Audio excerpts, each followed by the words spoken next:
is law. Seen it all and stood it all. Mr.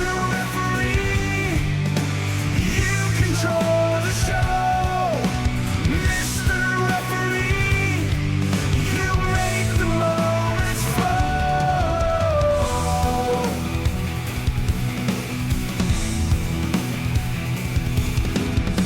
You count to three and on the mat, you know where the action's at.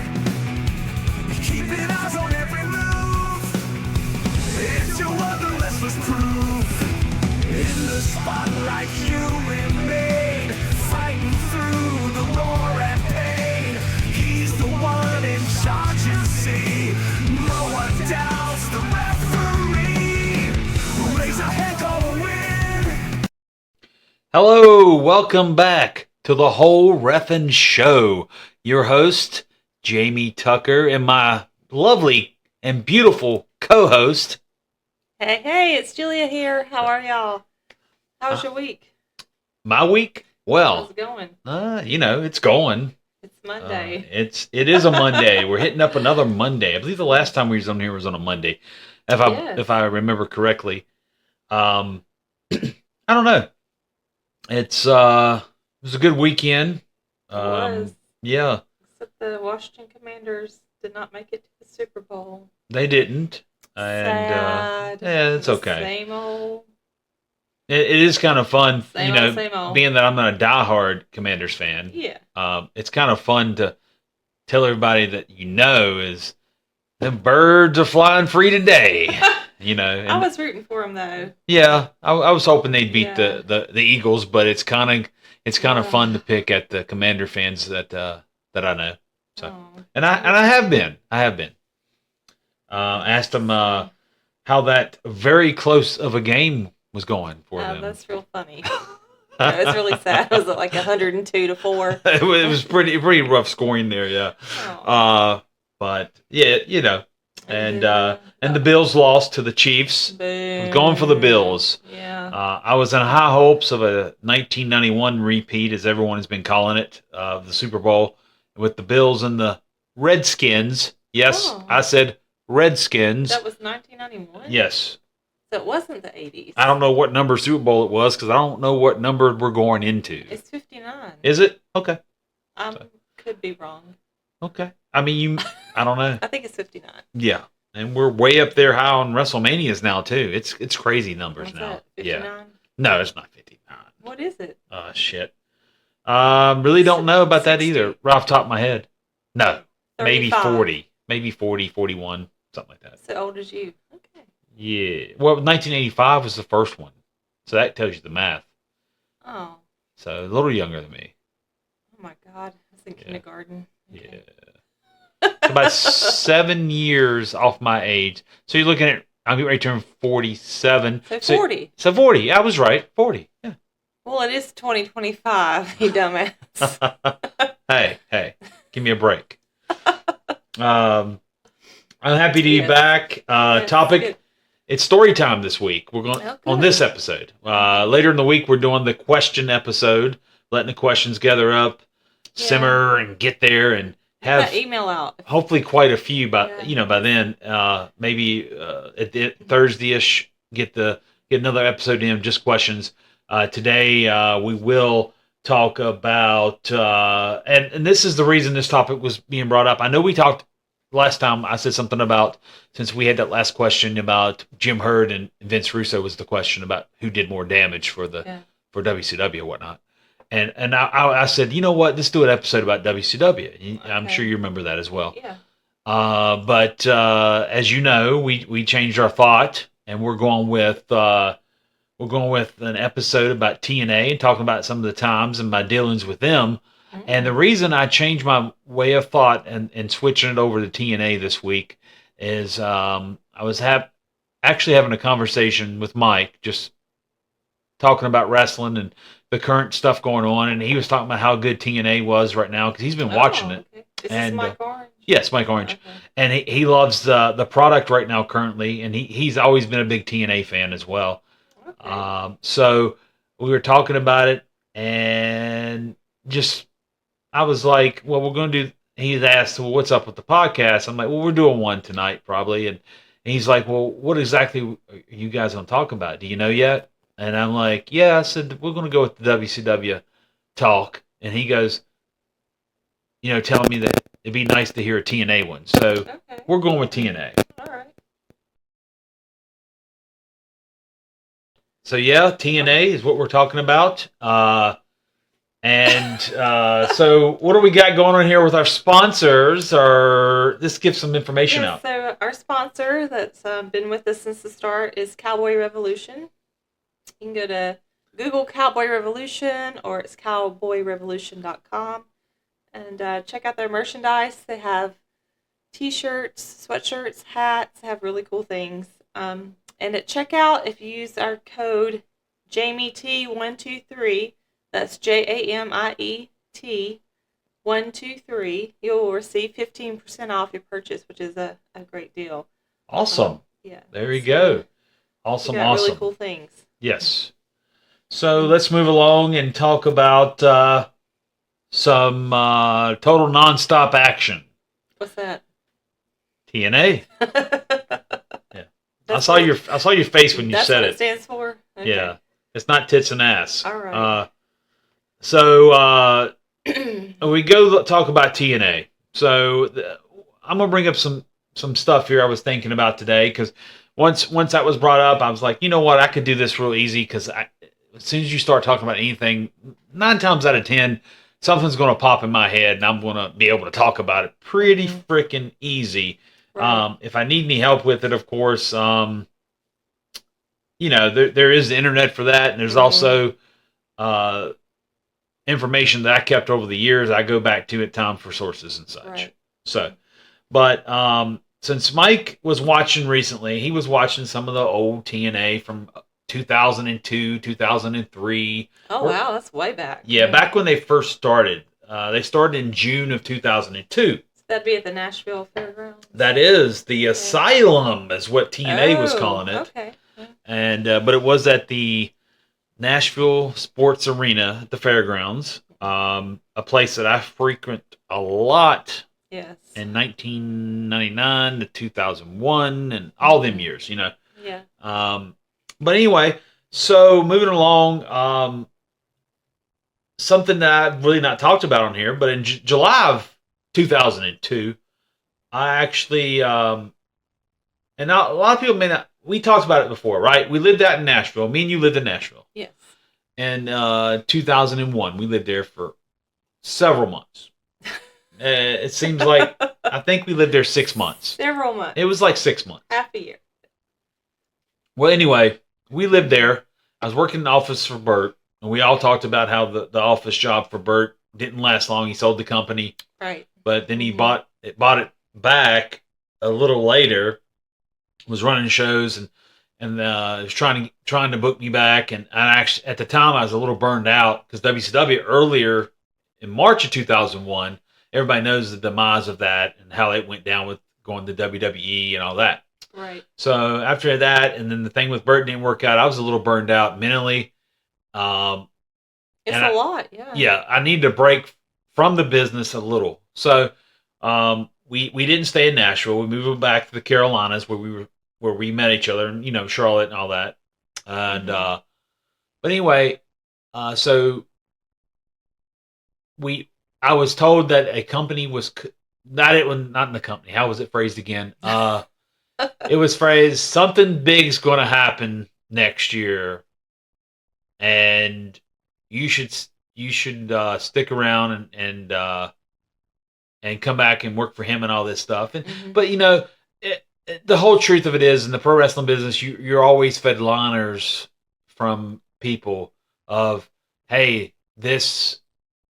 The next big thing's going to happen, or this or that's going to happen, right? Right.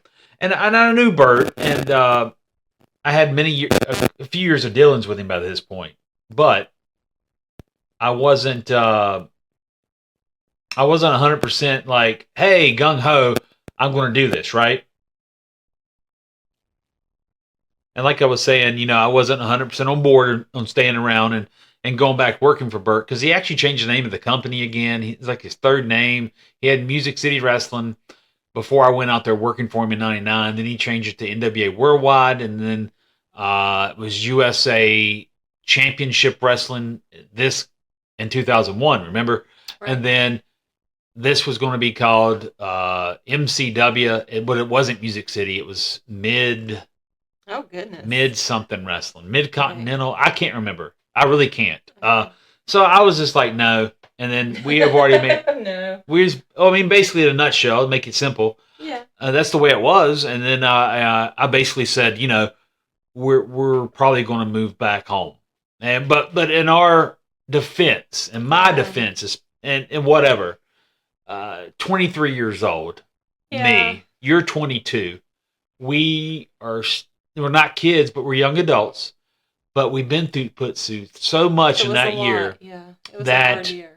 we didn't know what gym was up. We chose that road, and that's what we took. Yeah. But that's what you do in life. You take a road and you go with it. You roll with it. You hope it's the best at the time. And if it's the best thing, it sometimes is. It is. Sometimes it ain't. All right.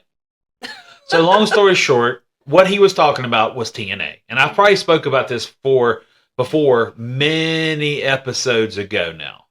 But jumping forward, so 2002 TNA did open up. And that's what Burt was essentially talking about. So during this whole time, Burt's running his shows in Nashville, and I didn't know this. I was back in the Carolinas, not even worried about. I wasn't even doing many wrestling things Just at all. Trying to survive. Yeah, but little did I know that TNA was basically the people in charge of this were looking at talent that Burt was using. Of course, they were. And I honestly believe if I took, let's say you got a road that curves one way to the right, one way to the left. Let's say we took the left. If I would have took the right, per se, I would have definitely been on from day one. I know this. Right. And I know Burt probably knew that. But after what the year was like for me, I just wish it would have been a little more well-defined. As you say. Yeah. And said, hey, it's going to be a major wrestling company out of Nashville, and you could make some money. You should stick around. I may have been like, you know what? Let's give it a shot. Let's stay a little bit, see what happens. Yeah. And then if it didn't, do what we must. Okay. Right? But we were young, and we jumped on the boat to home, so to speak. So anyway, fast forward, fast forward to July of 2002, a few weeks after the company TNA actually opens. I go out to Nashville because I'm trying to get my foot in the door now, which you're probably thinking the summer before you lived there. So anyway, you can't make this up. No, you can't. And then I go out there, I run into people I know, everybody, quite a few people remember me. They asked me how it was, blah, blah, blah, a lot of small talk. Right. And as God is my witness, and I will say this, and I don't know if I told this story in the show in the past or not, but like in the past, I was telling everybody that, Jeff founded this company. We're talking about Jarrett. And he walks by and he's talking with Scott Hall. Everybody knows who Scott Hall is, so I don't have to explain that to anybody. And he basically looks at me and goes, and he asks me how I'm doing. I say, I'm doing good. I hope you're doing well, blah. It's just small talk, real small talk. Yeah. And he's in a conversation with the man, but he took time out to speak to me walking by me, so that's nice of people. And he says, and during this dialogue, he asked me where I live. You just said Nashville. And I said, I live in Charlotte. And he goes, oh, okay. And basically said it was nice seeing me again. And they go off with their conversation and nothing on the rest of the day. Because he's helped run this company. He ain't got time to talk all day. Right. So he goes about his business like he should. And that was the end of that, right? So, and I didn't get used that night. Wonder why not. Here's the thing. Mm. The pro wrestling business, and you know this as much as me because you've been around it a long time now because of me. Yeah. Politics, Hang out on my politics, own. politics, politics. I could use that word all day, Yeah. and that sums it up. But you know, you got all these. They have all these young kids around, young guys, and they But had. you were young at the time. You were 23. I know, but I You're call an old man. I call other guys kids because maybe they're new to the business. Okay. You know, and I've been in the business since I was 15, so you got to think about that. It's 8 years. Okay. So yeah, so I look at the kids, and I'll use that word all the time. I hate it, but it's stuck in my head because I feel like an old timer when I'm around that business now. And I'm like, okay, I understand people all deserve opportunities, right? Mm-hmm. But you got one guy here that was just a little over a year ago, came fresh off of television, that should be looked at. And if there's an issue with where someone lives, all you got to tell me, and you know this, Oh God, I know. we would have went back to Nashville. Should have lied. I didn't think, you know. But other guys, you know, were being looked at, I guess, and other guys got the opportunity. But That was it? Just because you didn't live there, you think? I think it had a little. You would have said yes, Nashville. Huh? If I lived down in Montgomery or wherever the hell that was. Well, think about this. If you sit there and go, you're running your company a weekly pay-per-view out of Nashville, Tennessee. Okay. And you don't have to worry about people's travel, which they didn't have to anyway. Right, I know guys were driving that didn't fly. Yeah. But it just makes it a whole lot easier if you have your refs and most of your people like that around close. Right. Okay. So, I think that has a little to do with it. But the rest of it is politics, and not necessarily. I'm not putting this on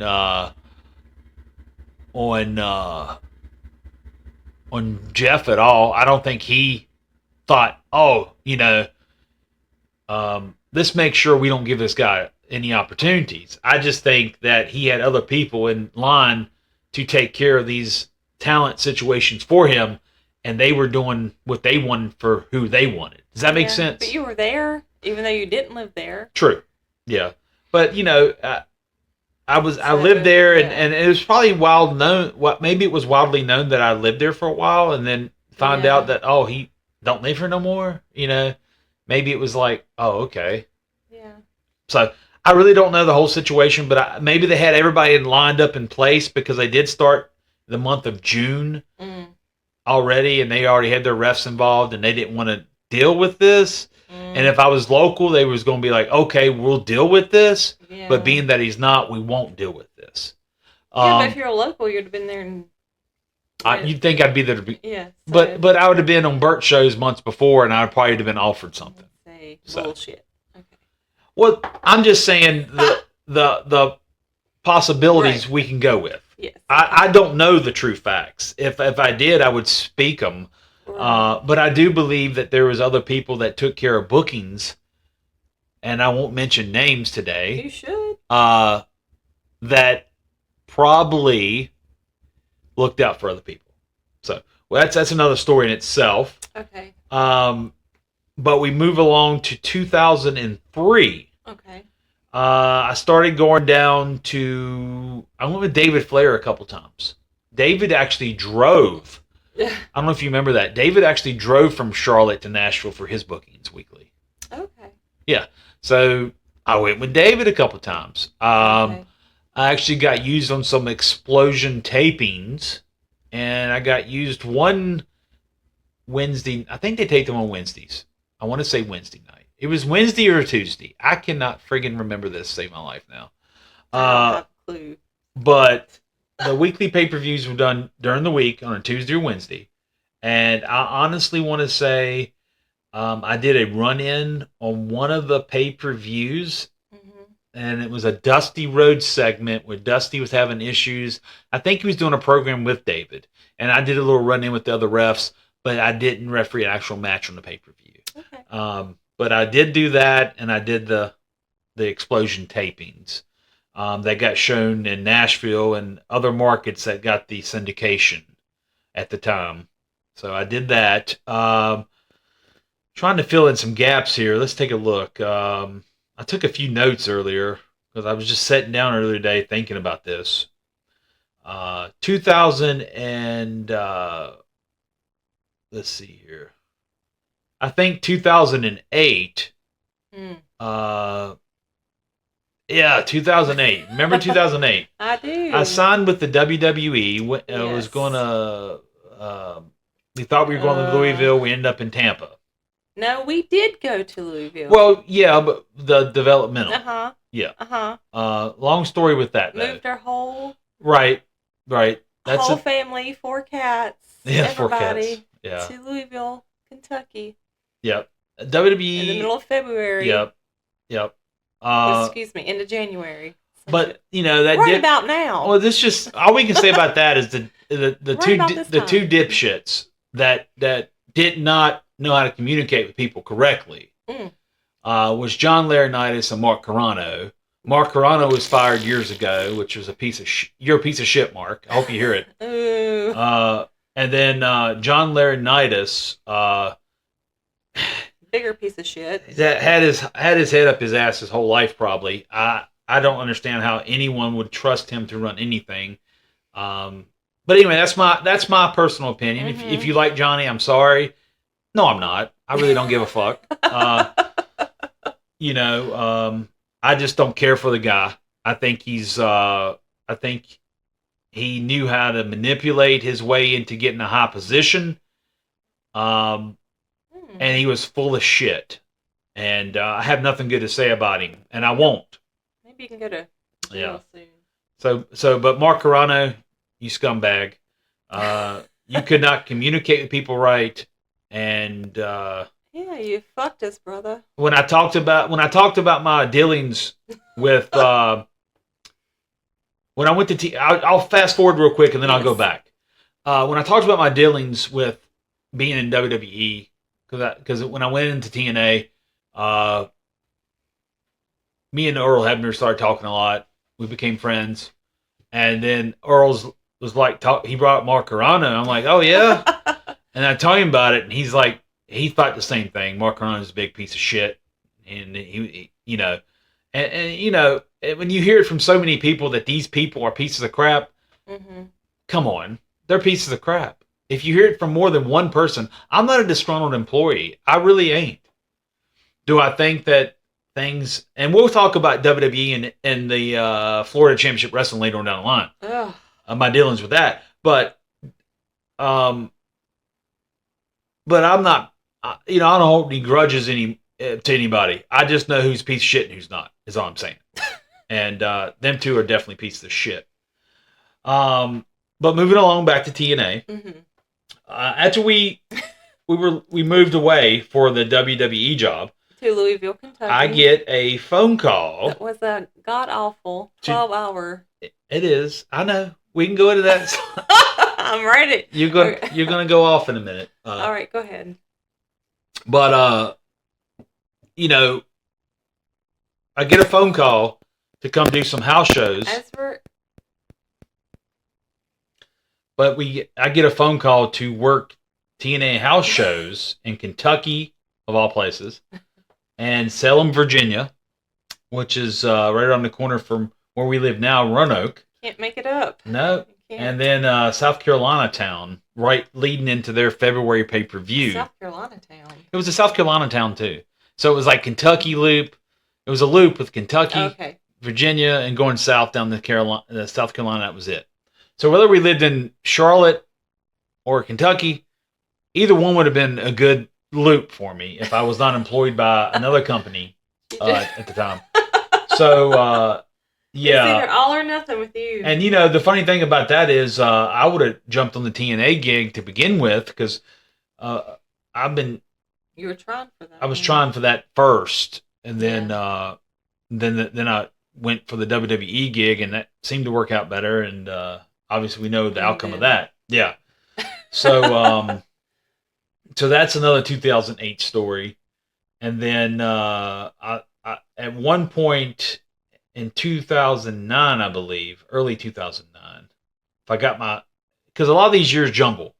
That sounds about right. Terry was going to bring me in, and I work a show for Burt Prentice in Nashville, Tennessee. Oh, Terry. And I get the call from Terry that they're not going to bring me in quite yet. They were going to bring me in to visit backstage and talk to me and all this.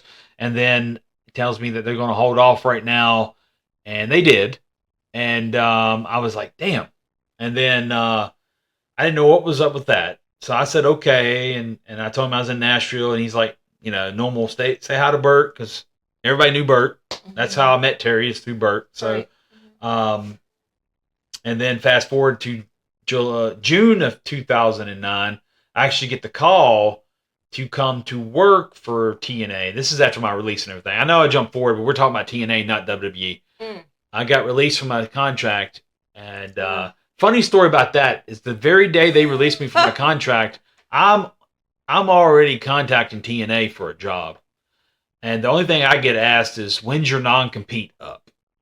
Because obviously, How long was that? that was interest. 60 days? 90 days. 90 days. But I didn't make get... you starve for another 90 days. Well, the thing with them is they paid me to the 90 days. Oh, they did? They did. Okay, well, I'll take that They back did. then. I would try They that. paid you the 90 days, but after 90 days, It didn't feel like it. you don't get no more money and you're cut off.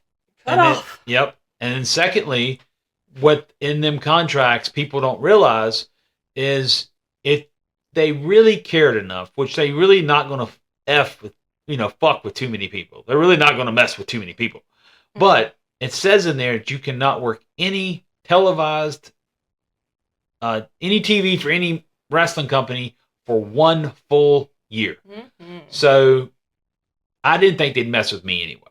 So I didn't care. My non-compete was 90 days. I was like, I can go to TV because you're not going to come after me.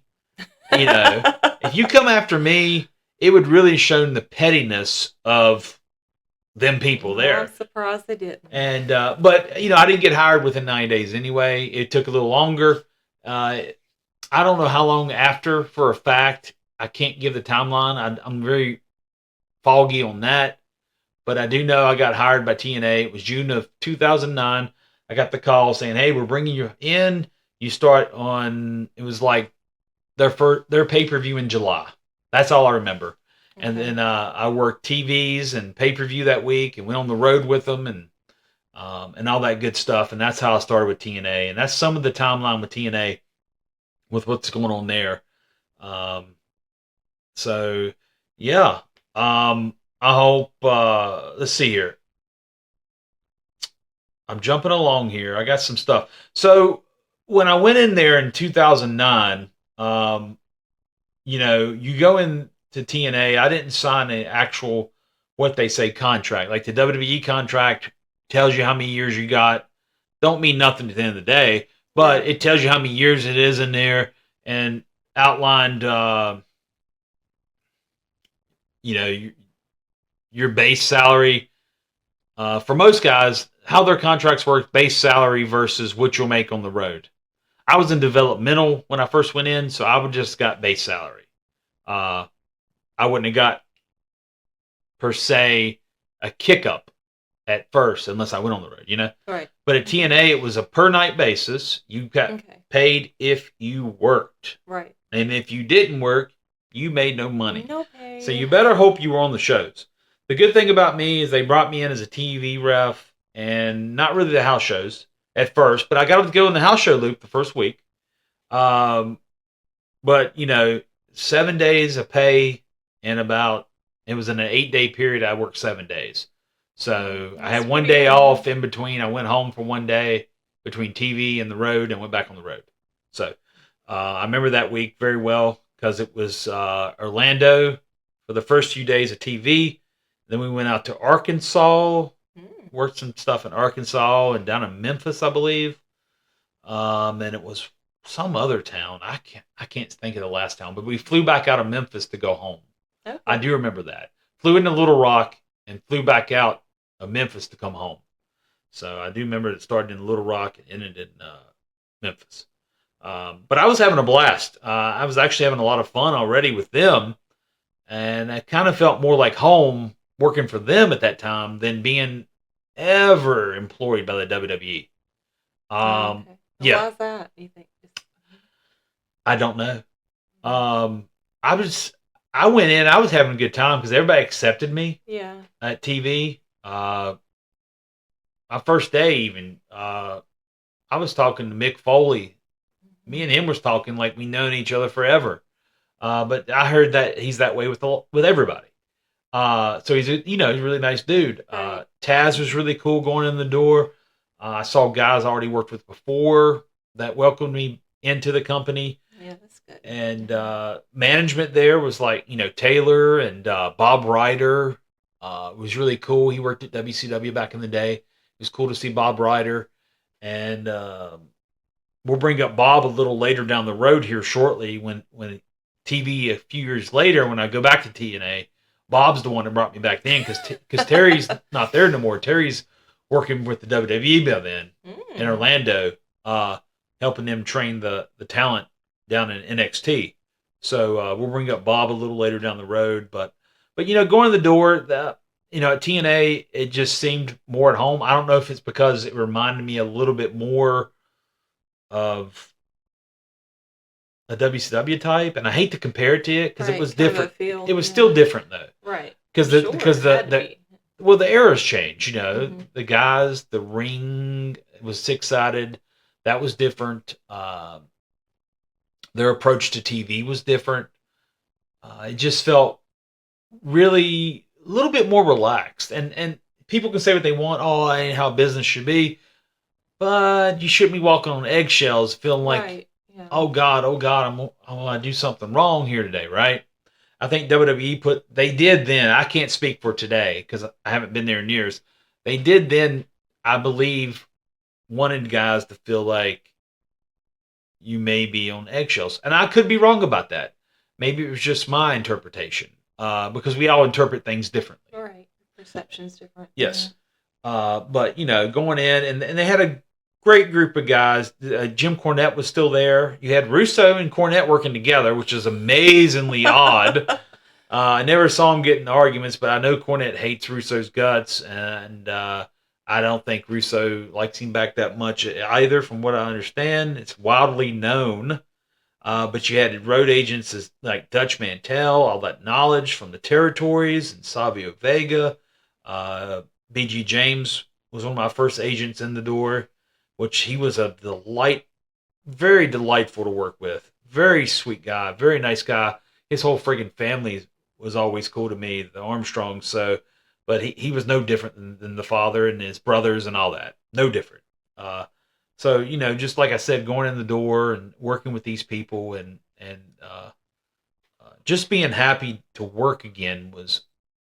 Because this is my dream job. Right. So just to be able to go back was phenomenal. And I'm not just saying that because I know, Mike, you're going to say something smart tomorrow because that's phenomenal AJ Styles. But Mike will remind me of that. Okay. Yeah. Because that's AJ's moniker. At least it was. I don't even know if he uses it anymore at WWE because I haven't saw him on TV in quite a while. But anyway, moving forward, so I work with TNA, and then the big change that TNA got, now, guys, you go from this company, right? That's got a 6-sided ring. They do their television way different than WWE. They're not trying to be really a competitor. They're trying to be an alternative. Right. And then things shake up. We're doing good, right? I'm telling you. Okay, let's just do this real quick. And I probably talked about this before. Yeah. I worked with everybody under the sun when I went to TNA, and it was awesome because WWE, I was stuck in developmental when I got released. I was told when I got hired that I'd be sitting on the road not too long after I get there. That was not a lie. Obviously, I get fired. Lies. Yeah. And then, I get to get there, and I work with guys, and talk to guys such as Mick Foley. I work his matches. I work matches with Kurt Angle. I work matches with their talent that is currently just TNA talent, right? AJ, Beer Money, which was Storm, and his partner, which was Bobby Roode. And then you work, did I say Angle yet? Yes. Okay. I worked with Angle, and that was working with Kurt Angle. Oh my God, it's like light years difference working with him and working with your average wrestler.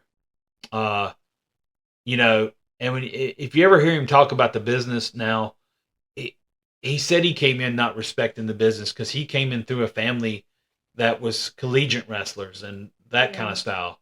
But he'll tell everybody, he even said it. He's like, I learned real quick that the business isn't fake, it's predetermined. Right. You know, but them, what they grew up, his family called it, what they did, real wrestling. You know, right. Yeah. Collegiate wrestling. Mm-hmm. But he's got so much found respect for it now. And, but he was the nicest guy. He got me through the airport line one time. Because I was waiting in line. He's like, hey, come with me. And I'm like, okay. I walk through the line with Kurt Angle. I go onto the plane a lot quicker than everybody else. Nice. So, really good guy. He had good conversations with him. When I was there, Kevin Nash, he was always nice to me. We always had, we had a couple good conversations. Sting, always super nice. But, you know, like I said, I felt comfortable at TNA. I was happy at TNA. And the things that really shook it up is when 2010 came, January 2010, they were all talking about the big hike, the 3-hour Monday night against the WWE. They changed the ring back to 4 sides. Was that Russo's idea? Oh, no. You sure he wasn't in on that? This was Hogan's idea. The big comeback. That was Hogan's idea to change the ring. Yes. You know that for sure? From everything I've heard, they wanted to change the ring. They wanted to change and who brought him in? A lot of things. Dixie Carter. Who were them? We're talking about Hulk Hogan. Okay. Eric Bischoff. Oh, that guy. Yes. Eric Bischoff, Hulk Hogan, and then they were going to bring in their friends. And everybody loves to bring in a friend. Yeah. And, you know, and one of the guys they brought in, we are really good friends. Who were the friends? Brian Knobs. Nasty Boys were the friends they brought in. Nasty Boys, okay. Bubba the Love Sponge. Okay. That's not a good one. Nah, not now. Yeah. Let's see. I'm trying to think. They're the ones that wanted to bring in RVD, which was, I think that was a good addition. I always liked Rob. They brought Jeff Hardy back to TNA, which that was a good acquisition. Let's see. Shannon Moore. Always liked Shannon, and we all grew up in the Carolinas doing wrestling together. Right. Let me think of all these names. It's coming back to me slowly. So many years. That's a lot of friends. Yeah. Mr. Anderson, which is known as Mr. Kennedy from the WWE. They brought him in. Quite a few names. Okay. And then, which a lot of them meshed very well with the talent. I will say that. Okay. Good. Which I didn't have a problem with who they bringing in, but you do got to look when they're bringing in more talent on top of a stacked card. Right. Somebody's going to lose a job to be able to fill that payroll. Right. So I'm pretty sure all the rest of the guys are thinking the same damn thing. If you know anything about not just pro wrestling, but if you know anything about economics or money involved, right? You got common sense. You know, you got to feel a little uneasy about your job. Right. So when all this is going on, you know, I'll be honest. I was thinking to myself, and this is just, and I probably said it to you. I don't know if I did back then. I'm sure you did. But I was like, yeah, I don't know if I'll have a job much longer. And I think you can feel things. Yeah, I had a gut feeling. I think your intuition I had a gut feeling about this. Thing. And, well, you know, it was just me. Okay, at the time before they started bringing in even more referees, right? You had let's bring in some more. Yeah, you got Earl Hebner, you got Andrew Thomas, Mm-hmm. you got Slick Johnson, Mm-hmm. and you got me. Mm-hmm. You got 4 refs, Yeah. 4 guys. Plenty for TNA to handle. Right. They brought in a 5th one. Do Yeah. do do. Brought in a 5th one. Who was that? That was Mike Posey. And I wonder why. I don't know. And at first, What did he say? I don't know. But at first, I was like, okay, whatever. Yeah. But you move along. It's Mhm. January. It's February. Mm-hmm. And you walk by in the back. And you're walking through the I don't know what you call it, but it was in between the studios at the sound stages. The awning. I guess so. We'll call it an awning. Okay. You're walking underneath the back of the sound stage to get ready to go. I think I was walking to the restroom, and then I was going to walk to the car because we were all going to leave. Okay. And I rode with Tilly and Bruno and Earl and most of the time. But I overheard, I swear to you, someone, I wish I could remember who asked, because there were several of them standing there together with Earl. Okay. And one of them asked, "What's Brian's number?" Uh-oh. Yeah. And I go, Isn't that crazy hold how on. you hear that? I hear it. Yeah. And I'm already thinking in the back of my head Yeah. that these jokers coming in, there's some shit going to go down. Mm-hmm. Right? And it Gut did. feeling, Yeah. like, ooh, Your rumbling. gut feelings are right. Yeah. And then the next thing I know, I hear that. And then I don't say anything. I go back in the car, You should have. go to the hotel. We do our normal, we played cards and drink beer like we normally did. Some of the guys stopped down, talked to us, shoot the shit a little bit. We end up going to bed like at 2 or 3 in the morning. Because you know a woman done been like, what the fuck? And then I go home the next day, of course, because we live so close, Orlando to Tampa.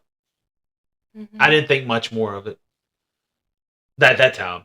Went back to TV the next time and did some house shows in between. You know, I was doing a lot of stuff. I went back to TV the next time, and I'm in the front seat, passenger seat. Earl's in the back seat behind me. And we're riding with one of the agents, Pat Kenny, which a lot of the fans know as Simon Diamond. And Simon goes to, he says something to Earl, ask him about Brian. And Earl really don't say much. Mm-hmm. And next thing I know, I don't know what was said, but it was very little and it was cut off. Mm-hmm. Cut off real quick. Yeah, because your ass is sitting right beside Yeah, him. I don't think. Read the room. I don't think Pat actually knew that it was probably being done underhanded. Mm-hmm. He just probably thought, "Oh, I heard your son's coming in. Let's ask him about it, right?" Because I'm pretty sure. Maybe he did know. Well, I don't see why Pat would speak. Because in front of me, if he knew, that's why I don't understand. Trying to call him out. I don't think so. No, it don't work like that. Well, I think that Earl's well liked in our industry. Of course, yeah. So I think Pat wouldn't have done it like that if he thought it was done something weirdly. That's what I'm saying. Okay. Now, when I heard that too, I'm like, okay, he's definitely coming in. He is. And that right into your room, baby. And I can't remember if that was the last TV I did, or if I did any more after that. What happened there? But I do know, and I remember the conversation. Mm-hmm. I believe, I'm trying to think back. Okay, clear my head here. You might not want to do that. I think I missed a phone call for some reason. No, not another phone call. But I missed it. I didn't actually pick it up I don't know why. Man, I may have been in the apartment doing something or something that day. Oh, God. I was just away from the phone. Maybe the bathroom. I don't know. And I go back and I'm like, oh, I missed a call. And it was from Terry. God damn. And you know, the last time, okay, hold on. Not another call from Terry. The last time we got the call from Terry, you know what happened. I got my release from WCW like 3 weeks before the actual company shuts down. Yes. You remember that? During this spaghetti dinner. Yeah. I don't know how we eat spaghetti to this day. I still don't know. Yeah. But we did. We managed through. Yeah. Yeah. We don't have PTSD from spaghetti. Maybe we do. I don't know. But then my phone, gets that little text noise. Them old ass phones. So he texts me. Oh God, no, he texted you. No, he texts me. I guess he's making sure he can get a hold of me. And he texts me, blah, blah, blah, blah, blah. And it was something to the effect. I wish I still had the phone. I would probably look it up and read it. Something to the effect about how... Some we had the Blackberries. Maybe. Yes. You couldn't screenshot things. Okay. It was way back. It was something to the effect about being let go. Oh. I don't know the wording, so I don't want to say it, how it was. And then my response was... Not again. My response was... No, I know what I said. Fuck you? No. Oh. My response was, yeah, I kind of figured that was happening. No, I did send that. Wow. And then he said something back. I guess he didn't understand what I meant by that. So he ends up calling me back then right after, and we actually talk. And I'm like, I just want to know. Call again with some good news. I'm just like, well, I just want to know why. Why? I just want to know why. You've never gotten that answer from anybody. But I made it so clear that I needed an answer, right? And he actually says, and I'm not making none of this up, and this is what he says. He goes, we had a meeting. I was told that Brian Hebner's coming in and you're going out. Is basically what was said, clear as day. And I was just like... It's a real life, kids. I was like, okay. I said, so there's no way that I can stay on to work, even just TV. I even just said that, even just TV. What about this Posey kid? He was still there? I believe so. Oh. So I was the one being replaced. You were always the one being replaced. Well, WCW went out of business. So I wasn't being replaced. That's different. You could have stayed the last 4 weeks, but it God was forbid. 3 weeks, thank you. Oh, excuse me. But no, and that's how I ultimately found out I was leaving. And it's funny. And to give me that answer, though, I guess it's better than saying, "Oh, we ain't got nothing for you." But still, it's still a shitty answer when the only answer they can give you is, "We're firing you to hire this guy." It wasn't, "Oh, well, this guy can bring this to the table that you couldn't." Yeah. It was just straight up. We've never been told that either. Yeah. No, because I dare say that that over the years and even today, that anyone could hold a candle, and if they can, we'd be on the same level. You know what I'm saying? Yeah. I'm very confident in my work, but I take pride in it. And you look alive. I think so. I don't look like I'm dead. Yeah. Yeah. But yeah, like I said, the early days, I think I didn't get in for a couple reasons. One was politics. Two was because at the time, if I'd have lived in Nashville, I think I may have been given more of an opportunity, per se. And then years later, when this happened, I believe totally politics. I know you even lived in the right area. Yeah. Oh, I lived in Tampa, an hour drive from Orlando. It made no sense not. They'd fly the others in. Yeah, it made no sense not to keep me. But the new regime wanted something different, and they got their different. I don't know if that's what that was. Yeah. can say that. Well, what I'm saying that in a sarcastically way. Oh. Yeah. I don't know if maybe my sarcastic is getting bad at my you age. need to work on that. Yeah, the older I get, I think it's worse. Yeah. I'm losing my touch. But as we talk about that, I was brought back that same year, a couple or a few months later, and yeah, Terry brings me back. I work. Yep, he's trying, I guess. I guess he should have tried. He should have fought it a little harder, buddy. But he brings me back, and I know. Just it's like they. I work cut like your head off and band-aid it back on. I worked like let's give them some more. 3 months. It was a few months. Yeah. 3 or 4 months. I can't remember. It was a few months. I work with him again, and then Samoa Joe's working RVD. I have a really good friggin' match with them, and I even talked about this earlier in the podcast weeks ago.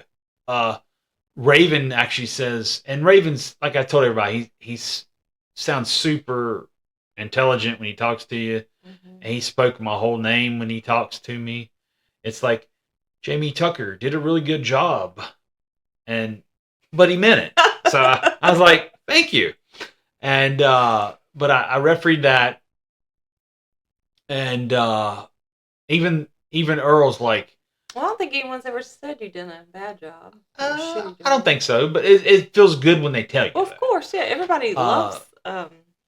But Earl even looks at me afterward and goes, "Boy, you was spot on tonight." He said that was good. That's good, boy. You ain't coming back no more. Then a week later, I'm not making. You did too good, boy.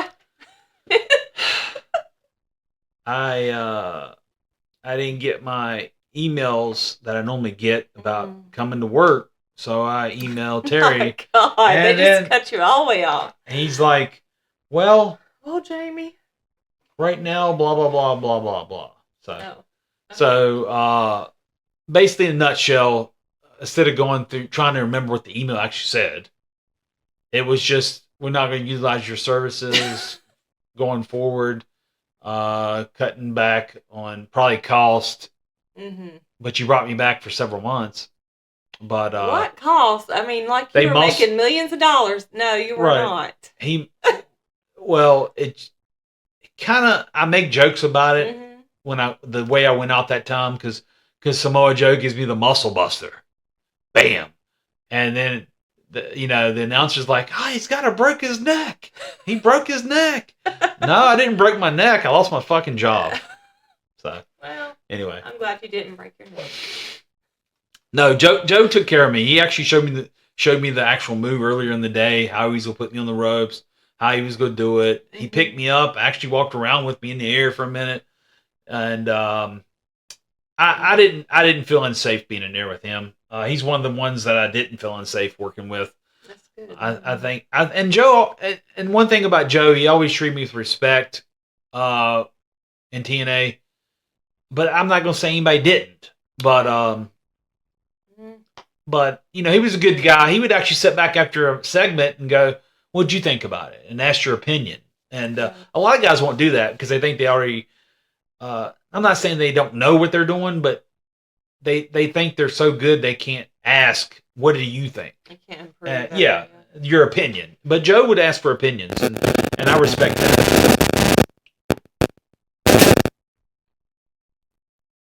And so, I had a good time in TNA, and I always tell people that. It was some of the funnest times in the business.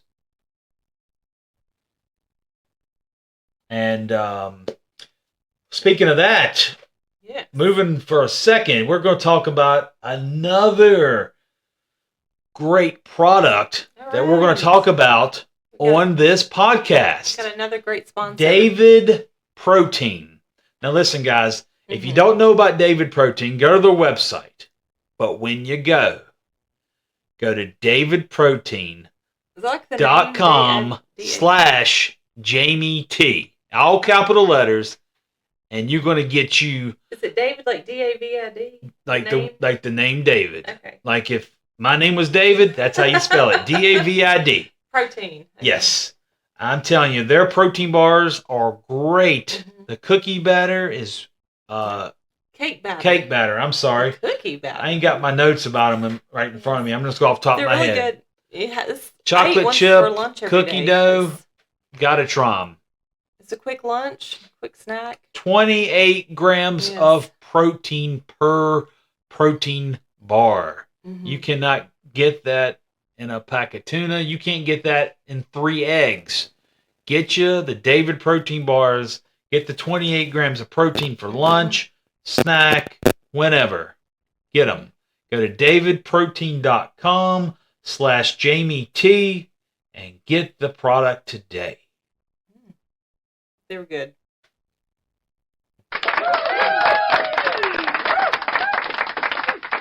All right, moving along. All right, yes. More TNA talk, and then we'll go wrap this session up. So we talked about, what we talk about? The early days, 2002. Right. 2003. Thought the politics were playing around in that. Mm-hmm. Yeah. Mm-hmm. All I say is Billy Boy had something to do with that, I think. Yeah.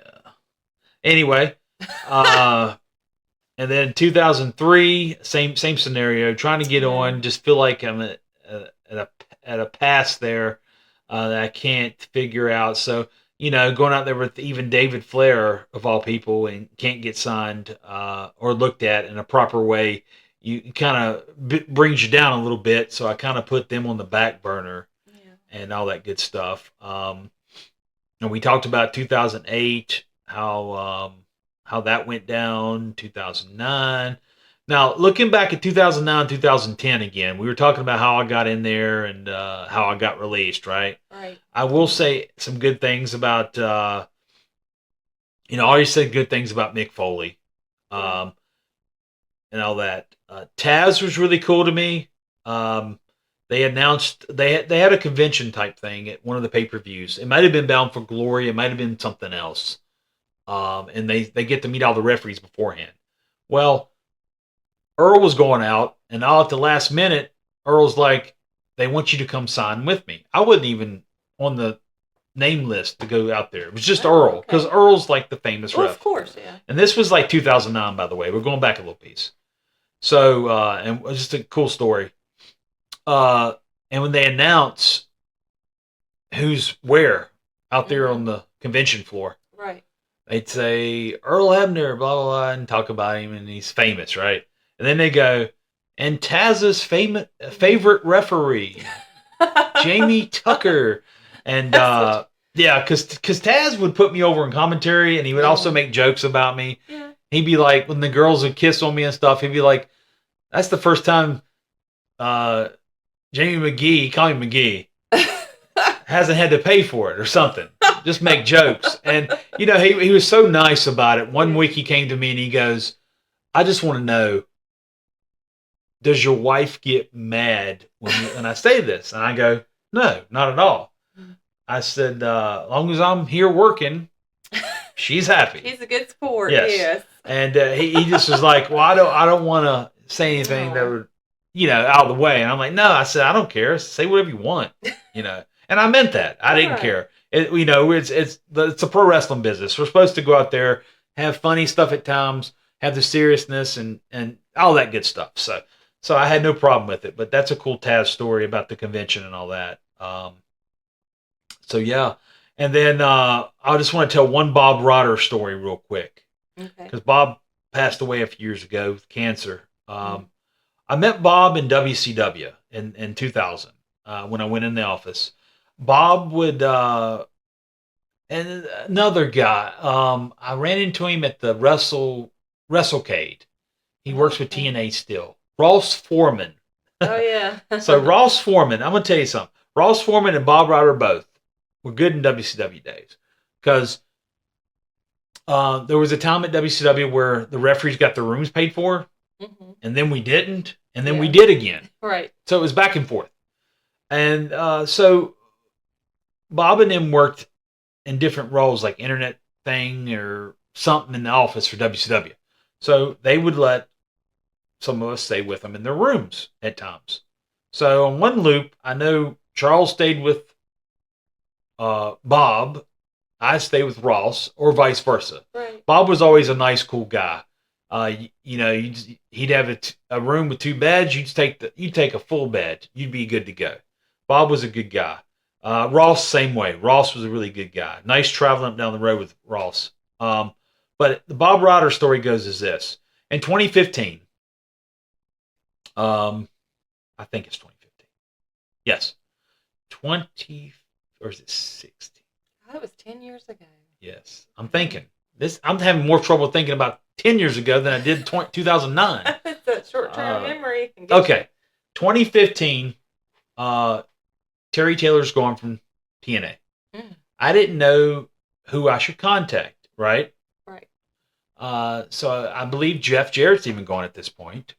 So I had no contacts, and I thought of Bob Ryder. So I emailed Bob Ryder, and I tell Bob, I'm like, Bob, any opportunities? In a nutshell, real quick, I'm not going to tell the whole email. Right. Any opportunities coming up, I'd be more than happy to help you guys out. I just want an opportunity. That's the word, right? Opportunity. I use it every day. Yes. Sometimes it's And good, Bob sometimes not. finds me opportunities. Mhm. I go back, Opportunity. and I bet I did. We taped. Now, TNA, I'm going to tell you, this week we taped 5-6 days straight. Mm. Bob puts me on all of them. So, needless to say, I did have a shoot job, but I wasn't going. I was at TV. So, but you get paid for every show they tape. So, if they tape 2 shows in a day, you get paid twice, right? So, you're making your money. Yeah. So, it didn't matter. I took a chance. If the shoot job fired me and that's all I did for 1 week and had to find a new job, I was going to do that. Because, I love this. I love it. And you know that. But I went. Yeah. Okay, smart ass. But I went did all these TVs. Okay. And they taped, I swear, I think they taped, it seemed like 10, 12 shows total. It was maybe more. I don't know. It was 100 and some matches, it seemed like. I didn't do all 100 and some, but all I'm saying is. But I did a fill-in then for Brian Hebner then for it seemed like they taped I think we taped 2 months of TV, 3 months of TV. Yeah, 3 months of TV. Wow. Yeah. And 1 week. I don't know why they did it because TNA never did this before, right? Mm-hmm. But they did. Maybe the budget was bad. Maybe. And I had to fill in then that maybe they thought he may have not been coming back or something, right? Or he was injured. I don't know. One time he was injured. I think this time he was injured. And then the next time, fast forward, 2016, Bob brings me back to TV. And we tape a few weeks there. And, he was just like, hey, you did a good job. We try to keep you on board. We may be using you a lot. And I found out later the reason he said that because they thought Brian Hebner wasn't coming back for some reason. He had heat. They had heat towards each other.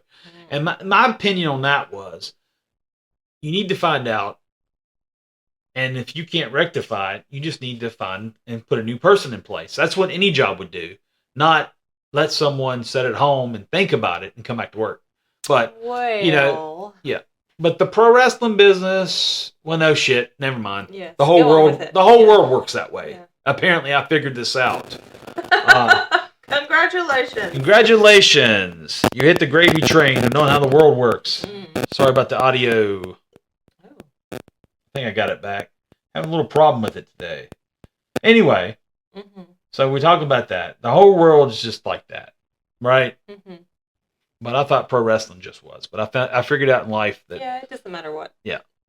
But and I have no heat towards any of them. I'm just saying that a lot of things was done really bad. That's all I'm going to say. Shady, backstabbing, and I moved on. Bullshit. And I moved on, of course, because you have to, Yes. or you have issues in life. Right. But anyway, that's pretty much TNA in a nutshell. We can cover more down the road, which I will. We will touch base. I know you'll be happy about this. About the whole WWE. I'm not going to be happy about it. Well, you'll be happy. I finally talk about it and spew your words out. Hey, you know what? What? I'm going to tell you one person will love to hear it. Who? Who do you think? Amy. Well, Mike Orange. Oh yeah, him. Oh, he'll love it. I think he loves when you get mad on these things. Yeah. It's not even that. It's Oh, by the way, Mhm. he did ask me to ask you something. okay. He wants to know which song you like better. Now, hold on. Was it Yes. Rap is Crap with Kurt Hennig and the Texas Rednecks or whatever? Mhm. Was it Jeff Jarrett, My Baby Tonight? Or was it Vince McMahon doing, what was his song? Stand Back. Well, I think it's Vince McMahon and Stand Back. Okay. That's my favorite. Give us a reason. A reason? Yeah. It just sounded better. So you think Vince could carry a tune? Yeah. Okay. Yeah. How do you think about his dancing? I think his dancing was great. Wow. 'Cause he dances like me. Oh, well. Okay. Well, We on the same. okay. All right. Well, there you go. Mike, you got your answer. Yes. He told Final me answer. he told me when we went on to record this that My apologies. I did not You answer better- prior to. well, it's been several episodes. I didn't know it was a question for me. I thought we talked about that. We didn't? You Okay. said which one you like was the question for you, not me.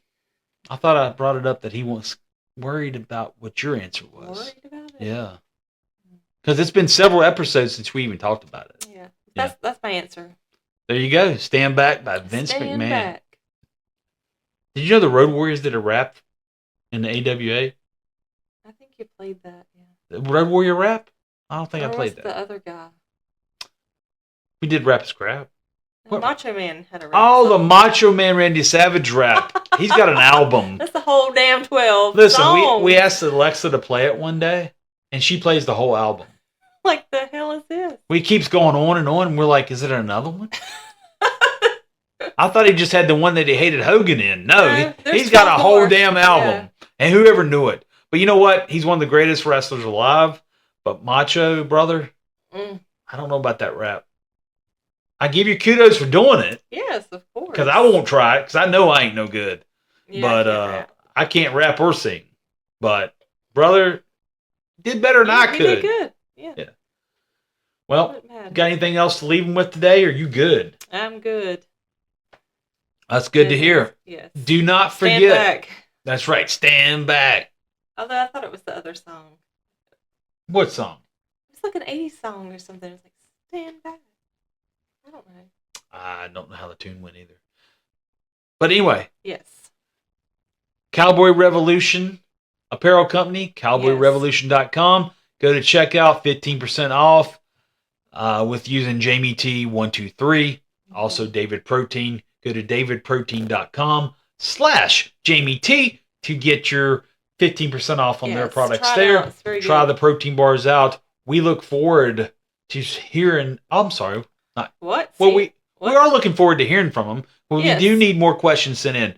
Because What's your email? let's do the email real quick. But on Okay. this Thursday, we are doing the questionnaire episode. On this All questions Thursday. only. This Thursday, 3 days away. January I the. think you're doing a Wednesday. We're doing it Thursday. Okay. Maybe Wednesday. I don't know. Depends on when we want. 31st. I don't know. I don't Oh, know that yeah, either. tomorrow's But I do know Yes. that I'm excited about being back, and I do know that you need to try out these two great vendors of ours, and Mhm. we're looking forward to being back next time. Send your Yes. questions to WrestleRef123@gmail.com.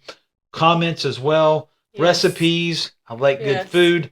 If you got any good IPA Jokes. beer recommendations from your area, send them in as well. I'll even read them out on here and tell you I got it, and I'm going to try the beer out. You need to try that Hogan beer, but you can't. We do. We need the All-American Lager, Oh, brother. that's what it is? Yeah. Mm, Of course it is. I don't know. Yeah. It's a lager. It's not an IPA. I don't know Steve if I'm Austin wrong. had the good IPA. Yeah, that was good. The Ric Flair drink out of Charlotte with the gold belt on the can was a good beer. Yeah. But What was it? it was an IPA too. Okay. It's from a local brewery in Charlotte. Yeah. Yeah. I do know that much. But hey guys, thank you for Yes, listening. Thank you for listening. We appreciate The it. listenership, I call it listenership. It's going up. Listenership. Yes. It's going up each and every Yes. week. It really is. I keep up with it. Thank you. Let's keep that momentum. Let's keep this show going. And let's have a good time next time. Yeah. Thank you. so much. Bye-bye. Good night.